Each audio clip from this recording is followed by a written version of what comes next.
Hello everyone, welcome back to ICT virtual classroom Dehradun. मैं Nikhil Rana, class 9th को बच्चों हम पॉलिनोमियल्स पढ़ाएंगे, यानी क्लास 9 का मैथ्स का टॉपिक हम पढ़ेंगे, दैट इज बहुपद और पॉलिनोमियल्स। तो बच्चों फिर से स्वागत है आपका आईसीटी वर्चुअल क्लासरूम में। जिस क्लास से आपको पता है ये डिजिटल और वर्चुअल क्लास स्टार्ट हो गई है इस क्रूशियल टाइम में, तो इसमें क्या करना है, आपको भी सेफ रहना है और अपने आसपास के लोगों को भी अवेयर करना है। आपसे जितने बड़े भी लोग हैं, ठीक है, 18 वर्ष या 18 से ज्यादा वर्ष वाले, उनको आप वैक्सीन लगाने के लिए क्या करें, प्रोत्साहित करें, मोटिवेट करें, because you are the educated youth. आप एक लिटरेट यूथ हैं, युवा हैं। अगर आपके आसपास के लोग सेफ रहेंगे तो आप सेफ रहोगे, आपके घर वाले सेफ रहेंगे, है ना। तो उनको बोलो कि वैक्सीन कोई गलत चीज नहीं है, इससे भी मोर्टेलिटी रेट क्या है, बड़ा है ना। वैक्सीन लगा के अच्छी चीज है बच्चों। आपने भी देखा है जैसे जैसे वैक्सीन हमारी बढ़ी है वैसे वैसे हमारे केसेस कम हुए हैं और चीजें खुलना शुरू हुई है, और धीरे धीरे जैसे जैसे और कम होता रहेगा और आपका स्कूल भी खुल जाएगा, आपकी स्कूल की मस्तियां भी फिर से शुरू हो जाएंगी। तो चलिए अपनी क्लास शुरू करते हैं, और क्लास शुरू करने से पहले चलते हैं अपना थॉट ऑफ द डे लेके, जो कि है कोई भी काम तब तक ही असंभव लगता है जब तक कि उसको किया नहीं जाता। बच्चों जो कोई भी काम, ठीक है, आप इसको अपनी डेली लाइफ में लेके देखें या फिर अपने, अगर मैं अपने सब्जेक्ट को लेके देखूं तो मैं उसी से आपको एग्जांपल दे दूं। कोई क्वेश्चन है, अगर आप कोई क्वेश्चन को केवल ऐसी विजुअली देख रहे हो कि यार इतना बड़ा क्वेश्चन है, मुझसे तो नहीं होने वाला, है ना, तो कोई भी चीज असंभव नहीं है। आप उसको अगर करोगे, कोई भी काम आपको असंभव लगता है ऐसा नहीं है, आप उसको करोगे ना। क्या होता हो, क्वेश्चन 1-2 लाइन का हो, क्वेश्चन भले बड़ा हो, उसका कोई यस और नो वाला हो, तो आपने पहले ही हार मान ली, है ना। आपने पहले ही हार मान ली ना, आपने उसमें घुसे कि भाई हाँ एक बार मैं कोशिश तो करूं कि क्या चीज ये है ना। तो वही आपकी डेली लाइफ में कोई चीज आती है, आपको लगता है कि यार ये चीज मैं नहीं कर सकता। आप फील्ड की, जो आप फील्ड में हो, आप प्लेयर हो, आपको लगता है कि नहीं मैं ये नहीं कर पाऊंगा, तो वैसे प्लेयर्स के अंदर ये चीज नहीं होती है ना। हमारे अंदर डेडिकेशन होना चाहिए हर चीज को फाइट करने का। क्लियर। तो वही चीज हम अपनी एजुकेशन में भी लाएंगे और अपनी डेली लाइफ में भी लाएंगे। तो चलिए अपनी क्लास शुरू करते हैं और चैप्टर शुरू करते हैं पॉलिनोमियल। तो बच्चों पॉलिनोमियल यानी कि बहुपद, ठीक है। पॉलिनोमियल स्टार्ट करने से पहले जो ये चैप्टर नंबर 2 है, दैट इज ये हमारे अलजेब्राज भी आपने से पहले पढ़ा होगा।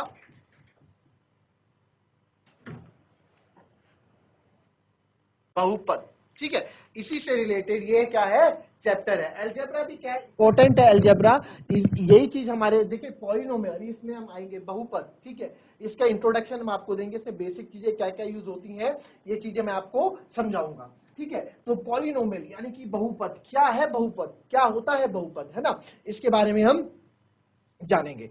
तो चलिए बहुपद क्या होता है बच्चों, स्टार्ट करने से पहले, पॉलिनोमियल स्टार्ट करने से पहले मैं आपको सिंपल सा एक चीज बता दूं।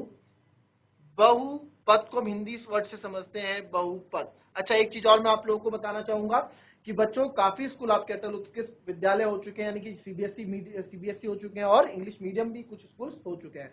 तो आपको इंग्लिश और हिंदी बाय लैंग्वेज मैं दोनों यूज करने वाला यहाँ पे हूँ। और जो बच्चे भी हिंदी मीडियम में हैं, तो बच्चों आप लोग से भी मेरी रिक्वेस्ट है कि आप लोग इसमें ध्यान दीजिए कि इंग्लिश के मैं वर्ड्स लिखा रहा हूँ उसको नोट डाउन कीजिए। आप बोलोगे यार हम तो हिंदी मीडियम वाले हैं, हमें क्या जरूरत, आप लोग को जरूरत है, अभी भी आपको जरूरत है और आने वाले टाइम इन फ्यूचर भी आप लोग को जरूरत है।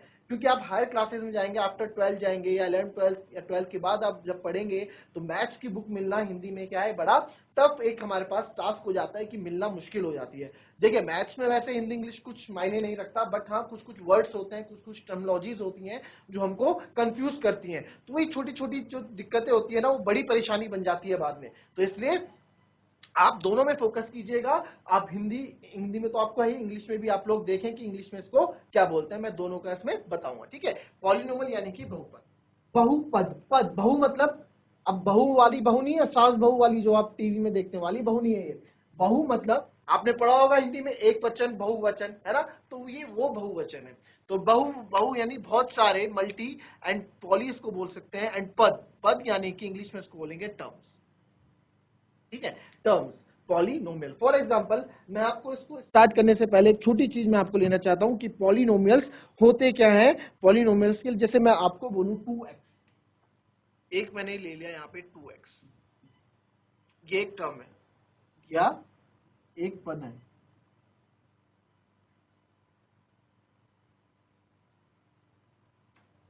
दिस इज वन टर्म, ठीक है, या एक टर्म है, दिस इज वन टर्म। तो बहुपद है ना, तो ये एक टर्म है। अब इस टर्म को मैं कैसे आपको डिफाइन करता हूं, देखो ये है 2, ठीक है, दिस इज कांस्टेंट।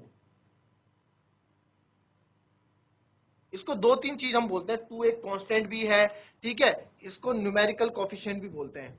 अब पॉलिनोमियल की टर्म क्या होती है, पॉलिनोमियल को हम लिखते कैसे हैं, बहुपद को हम लिखते कैसे हैं, वो चीजें हम यहाँ पे देखेंगे, ठीक है। अच्छा अच्छा पॉलिनोमियल को अगर आप देखेंगे, पॉलिनोमियल को अगर मैं सिंपली एक्सप्लेन करूं, ठीक है, बहुपद को अगर एक्सप्लेन करूं, वैसे तो आपको समझ आ गया बहुपद, है ना, पद को हमने बताया था टर्म्स।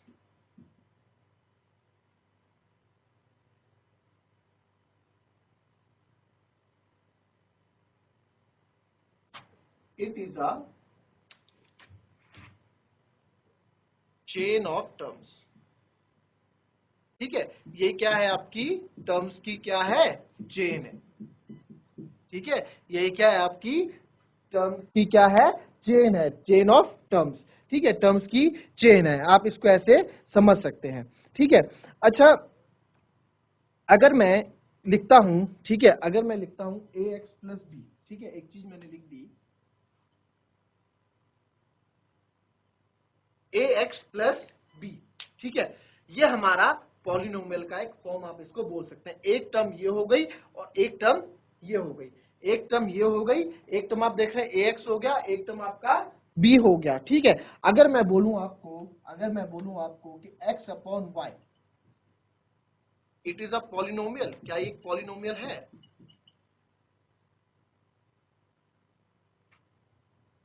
क्या ये एक पॉलिनोमियल है, इट इज अ पॉलिनोमियल, तो ये एक पॉलिनोमियल नहीं है, ये एक पॉलिनोमियल नहीं है, ये एक पॉलिनोमियल क्यों नहीं है, ये एक पॉलिनोमियल क्यों नहीं है, इसके भी आप देखें। इसका आप एक चीज देखें, मैं इसमें एक चीज लिखना चाहूंगा, terms must be split by, जो टर्म्स होंगे, जो हमारे पद होंगे, वो कैसे स्प्लिट करेंगे, स्प्लिट मतलब कैसे वो अलग होंगे, कैसे अलग होंगे, कैसे मैं बता पाऊंगा कि हाँ यहाँ से दूसरा टर्म स्टार्ट हो गया, स्प्लिट मतलब अलग अलग हो गए, बट गए, कहां से दूसरा टर्म आ गया, ये मैं कैसे बता पाऊंगा, इसमें इसमें क्या है, इसको आप कैसे बता पाएंगे, इसको आप यूज करते हैं, पहला एडिशन, या तो एडिशन होगा, या तो किससे स्प्लिट होगा, या तो सब्ट्रैक्शन, एडिशन या फिर सब्ट्रैक्शन, ठीक है, इसको, ठीक है, इसको आपकी फ्रेम में नहीं है, इसको मैं और लिख देता हूं, term must be split by, जो टर्म आपका जो स्प्लिट होगा वो होगा addition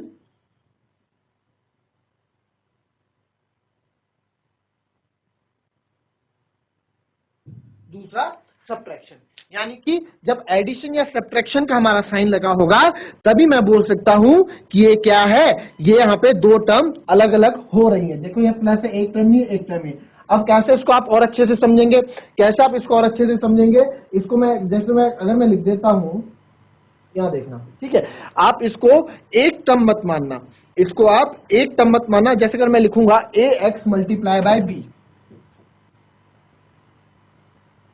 A x multiply by B, A x multiply by B. अब आप बोलोगे कि सर ये तो क्या हो गया, हमारे पास दो टर्म हो गई, एक टर्म ये हो गई और एक टर्म ये हो गई, बट नहीं बच्चों, ये गलत है, ये एक ही टर्म गिनाई जाएगी, क्यों, क्योंकि ये किससे ए एक्स मल्टी, ये किससे अलग अलग हो रहा है, मल्टीप्लाई से, बट टर्म्स मैंने भी क्या बताया, टर्म किससे अलग होनी चाहिए, स्प्लिट मतलब किससे बटनी चाहिए, या तो एडिशन का साइन होना चाहिए या सब्ट्रैक्शन का साइन होना चाहिए, मल्टीप्लाई का साइन होगा तो नहीं चलेगा, क्यों, क्योंकि अगर मैं इसको रिजल्ट में लिखूंगा तो इसको ए एक्स मल्टीप्लाई करके पूरा ए एक्स बी, इसका रिजल्ट आएगा ए x into B A x B, multiply पूरा करेंगे तो पूरा एक टर्म अपने आप में बन जाएगा, तो यानी कि ये अपने आप में एक टर्म है, ये अलग अलग टर्म नहीं है, ये अलग अलग टर्म नहीं है, ठीक है, इसे नोट करें। इसके बाद चलते हैं स्मार्ट बोर्ड की तरफ, और स्मार्ट बोर्ड में हम इस चैप्टर को करेंगे, आगे कंटिन्यू करेंगे, और वहां से हम स्मार्ट बोर्ड से क्लास को समझेंगे। वो आपने नोट कर लिया होगा, ठीक है, तो आपको पता लग गया है कि टर्म्स में होना क्या जरूरी है और कितना जरूरी नहीं है ना, मतलब टर्म्स होने के लिए आपको एडिशन भी चाहिए और सब्ट्रैक्शन भी चाहिए, but a x into b अगर एक ही टर्म है, जैसे मैंने आपको बताया, तो वो पॉलिनोमियल नहीं है, जैसे मैंने आपको भी थोड़ी देर पहले बताया, ए ए एक्स इंटू बी मैंने आपको बताया है ना, ए एक्स इंटू बी, तो ए एक्स इंटू बी मल्टीप्लाई में बी था, इसका अगर मैं रिजल्ट निकालूंगा, इसका अगर रिजल्ट निकालेंगे तो ए एक्स बी हो जाएगा, ठीक है, ए एक्स बी हो जाएगा। तो ये एक टर्म है ना, ये एक टर्म है और ये एक ही टर्म है, तो ये पॉलिनोमियल नहीं कहलाया जाएगा, केवल सिंगल टर्म होगा, पॉलिनोमियल नहीं आएगा। सिंगल टर्म है, एक ही पद है, ये सिंगल टर्म एक पद है ना, एक ही पद है। और पॉलिनोमियल क्या होता है, जिसमें हमारे एक से ज्यादा पद हो, है ना। पॉलिनोमियल होता है जो हमारे क्या होता है, जिसमें दो या दो से ज्यादा टर्म्स हो, उसको हम क्या कहते हैं, पॉलिनोमियल कहते हैं। जैसे ए एक्स प्लस बी होगा, यहाँ तो ए एक्स इंटू बी है ना, यहाँ एक्स प्लस बी, तो आप देखोगे एक टर्म ये है, एक टर्म ये है, दो टर्म है, फर्स्ट टर्म और ये हो गई हमारी सेकंड टर्म, ठीक है, दो टर्म हो गई। तो ये दो या दो से ज्यादा टर्म वाले को हम क्या कहते हैं, पॉलिनोमियल कहते हैं, ठीक है। ये आपको समझ में आ गया। तो अब आपको क्या क्या समझ में आ गया कि क्या क्या पॉलिनोमियल में होना चाहिए और क्या क्या पॉलिनोमियल में नहीं होना चाहिए। अच्छा, टर्म के अकॉर्डिंग कुछ नाम भी हमारे पास है, ठीक है, टर्म के अकॉर्डिंग, जैसे टर्म के अकॉर्डिंग कुछ नाम है, वो मैं आपको बता दूं, इसको नोट करेंगे।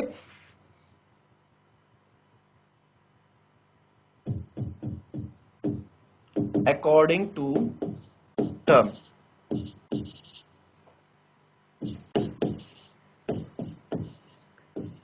Types of according to term, आप केवल इतना देखें, अकॉर्डिंग टू टर्म्स, ठीक है, सम पॉलिनोमियल्स, यानी अकॉर्डिंग टू टर्म, हमारे पास टर्म के अकॉर्डिंग कुछ पॉलिनोमियल्स है, उसको हम क्या कहते हैं, हम वो जानेंगे, ठीक है। वैसे आपने पिछली 8th क्लास में सब आपने पढ़ा है, जिन्होंने नहीं पढ़ा वो मैं आपको यहाँ समझा रहा हूं। अकॉर्डिंग टू टर्म्स, ठीक है, तो टर्म्स के अकॉर्डिंग कुछ नाम है इसमें, ठीक है, according to terms some name,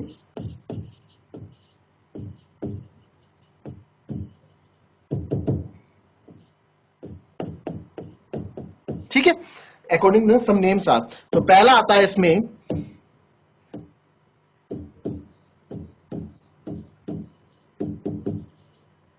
monomial, ठीक है, यानी कि एक पद, जिसको बोलते हैं एक पद। तो आपको पता है एक पद किस किस में होगा, तो एक पद जो जो इसमें जिसमें भी ये एक पद होगा, तो आप उसके नाम लिख देंगे, है ना, उसके नाम आप लिख देंगे। तो एक पद में क्या क्या होगा, ठीक है, एक पद में क्या क्या होगा आप वो लिखेंगे, लाइक जैसे मैं लिखता हूं 2x एक पद हो गया, है ना, और क्या लिख सकते हैं 2x 5y minus 5y square, ठीक है, ये हमारे एक पद हो गया, मोनोमियल हो गया, ठीक है। नाउ सेकंड बाइनोमियल, नाम से पता लग रहा है बाई, है ना, बाइनोमियल, यानी कि इसको बोलेंगे हम द्विपद, यानी कि जहां दो पद आते हैं उसे हम द्विपद बोलेंगे, ठीक है।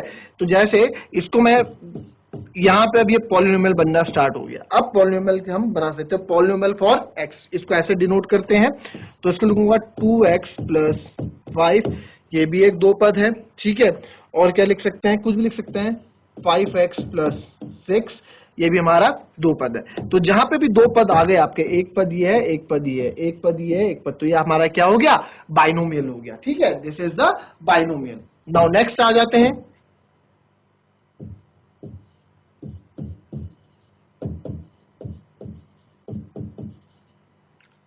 ट्राइनोमियल, ठीक है। ट्राइनोमियल में आप क्या लिखेंगे, इसलिए लिखते त्रिपद। तो इसको मैं कैसे आप लोगों के सामने दिखाऊंगा, जैसे इसमें लिख सकते हैं तीन पद आ गए, 3x माइनस 2x प्लस 5। अब आप देख सकते हैं यहाँ पे तीन पद है ना, आप यहाँ देख सकते हैं कि यहाँ पे तीन पद है, 1 2 3। क्यों, क्योंकि आप देख रहे हैं तीन पद, कैसे मैं गिन रहा हूं इसको, क्योंकि प्लस माइनस से अलग अलग हो रहे हैं ना। मैंने आपको बताया था कि जो टर्म होगी वो must be split by, term must be split by किससे, term must be split by sign of plus और माइनस। जो हमारी टर्म्स होंगी किससे अलग होंगी, किससे अलग होंगी बच्चों, प्लस या माइनस के साइन से, तभी हम टर्म्स को गिन पाएंगे, तभी हम बता पाएंगे कि ये पद है। क्लियर। तो ये हो गया हमारा मोनोमियल, ये हो गया बाइनोमियल, ये हो गया ट्राइनोमियल। ओके, ये हो गया हमारा ट्राइनोमियल। नाउ नेक्स्ट ये हो गया। अब पॉलिनोमियल क्या है? पॉलिनोमियल ये भी एक पॉलिनोमियल है, ठीक है, मोर देन टू और मोर देन टू टर्म्स, दो या दो से ज्यादा पद जहां आ जाए बहुपद इसलिए बोला गया वो हमारे पॉलिनोमियल कहलाएंगे, तो इनको हम पॉलिनोमियल भी बोलते हैं, ठीक है, तो इनको हम पॉलिनोमियल भी बोलते हैं। क्लियर? अब हमारे पास अच्छा डिग्री आता है, एक वर्ड इसमें आता है डिग्री, इसे नोट करें।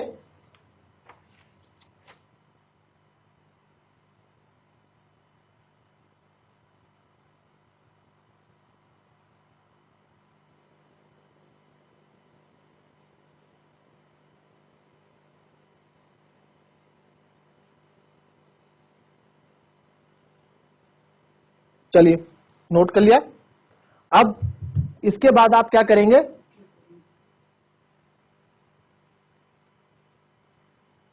चलिए अब क्या है? Degree, highest power. अब एक आती है डिग्री, ठीक है, ये भी आपके उसमें है, काफी यूज होता है,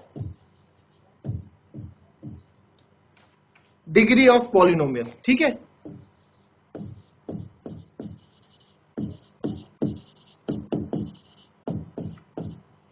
degree of polynomial, degree of polynomial क्या होता है? ठीक है, डिग्री ऑफ पॉलिनोमियल क्या होता है? डिग्री को आप बोल सकते हैं हाईएस्ट पावर,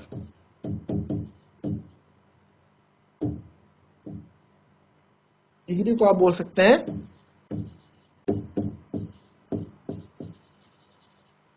हाईएस्ट, जो भी हाईएस्ट पावर है, ठीक है, हाईएस्ट पावर को हम डिग्री यहां पे बोलते हैं, ठीक है। पावर क्या हुआ? पावर क्या हुआ? घात, ठीक है, घात जो आप बोलते हैं, ठीक है, पावर को हम क्या बोलते हैं? घात। आपने पढ़ा होगा द्विघात, त्रिघात, है ना। डिग्री मतलब यानी हाईएस्ट पावर, ठीक है, हाईएस्ट पावर यानी कि पावर मतलब घात, ठीक है, हाईएस्ट पावर मतलब घात। अब पावर मतलब मैं आपको लिख देता हूं, पावर क्या होती है? पढ़ा होगा आपने, घात, ठीक है। अब मैं एक एग्जांपल आपके सामने लेके चलता हूं। एक एग्जांपल अगर मैंने लिया 4x minus 3x square plus 5। अब आपने पूछा कि भाई इसकी, इस पॉलिनोमियल की, पहले देखिए पॉलिनोमियल है, बिल्कुल पॉलिनोमियल है क्योंकि इसमें तीन टर्म है, दो या दो से ज्यादा टर्म। अब बोला भाई इसकी डिग्री बताओ। अब बोलेंगे डिग्री क्या है? बट आपको पता है डिग्री सर ने बता रखा है, जब भी डिग्री पूछे तो यानी कि हाईएस्ट पावर की बात यहां पे हो रही है, हाईएस्ट पावर के बारे में वो पूछना चाह रहे हैं ना, हाईएस्ट पावर की यहां पे क्या है बात हो रही है, तो हाईएस्ट पावर के लिए पूछ रहे हैं, तो 4x minus 3x square plus 5। तो हाईएस्ट पावर क्या है? अब देखो यहां घात, इसकी घात कितनी है? 1, है ना, इसकी घात कितनी है? 1, इसकी घात कितनी है? 2। तो मेरे पास हाईएस्ट पावर कितनी मिली मेरे को? तो हाईएस्ट पावर यानी कि जो इसकी डिग्री है, आपसे क्वेश्चन में पूछ लिया कि डिग्री ऑफ पॉलिनोमियल क्या है, तो डिग्री इसकी क्या है? 2 है। डिग्री इसकी क्या है? 2 है, ठीक है, डिग्री इसकी क्या है बच्चों? 2 है, तो इसकी डिग्री क्या है? 2 है। क्लियर? अच्छा, एक चीज और आप इसमें ध्यान दीजिए, डिग्री के अकॉर्डिंग पॉलिनोमियल को हमेशा अरेंज करते हैं, ठीक है। इसमें एक मैं लिख देता हूं, नोट लिख लेते हैं, नोट बना के लिख लेते हैं अपनी बिल्कुल सिंपल लैंग्वेज, जो आपको अच्छा लगे। बस देखिए नोट क्या होता है, अपने अपने फायदे के लिए आदमी नोट बनाता है, जिससे आप लोग क्या करें, इजी फील करते हैं, ठीक है। तो मैं लिखता हूं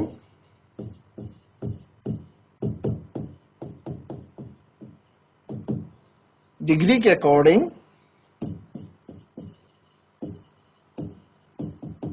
पॉलिनोमियल को अरेंज करते हैं। अरेंज कैसे मैं बताता हूं अभी, विथ साइन, ठीक है, विथ साइन, साइन के साथ। कैसे? फॉर एग्जांपल मैं आपको तो इसी चीज को ले लो, अरेंज करते हैं यानी कि जो पावर ज्यादा है वो आगे रहेगी, फिर उसके बाद वाली कम रहेगी। अब देखो यहाँ पावर किसकी ज्यादा है? 3x स्क्वायर ज्यादा है ना, तो ये आगे आएगा और विथ साइन अपने साइन को लेके आएगा, तो माइनस 3x स्क्वायर, फिर उसके बाद क्या है? 4x है, प्लस 4x प्लस 5।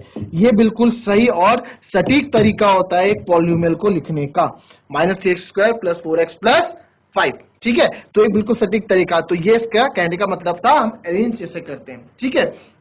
तो बच्चों आज के लिए हम इतना ही रखते हैं, कल इसको क्लास को आगे कंटिन्यू करेंगे और इसको हम समझते समझते हम चलेंगे और चैप्टर को अपना पूरा करेंगे। As you know, concept is the power. मैं हमेशा बोलता आता हूं, अगर कॉन्सेप्ट क्लियर है तो आपको सब चीज क्लियर है, because concept is the power. तो चलिए आज की क्लास हम यही समाप्त करते हैं। Thank you and have a nice day.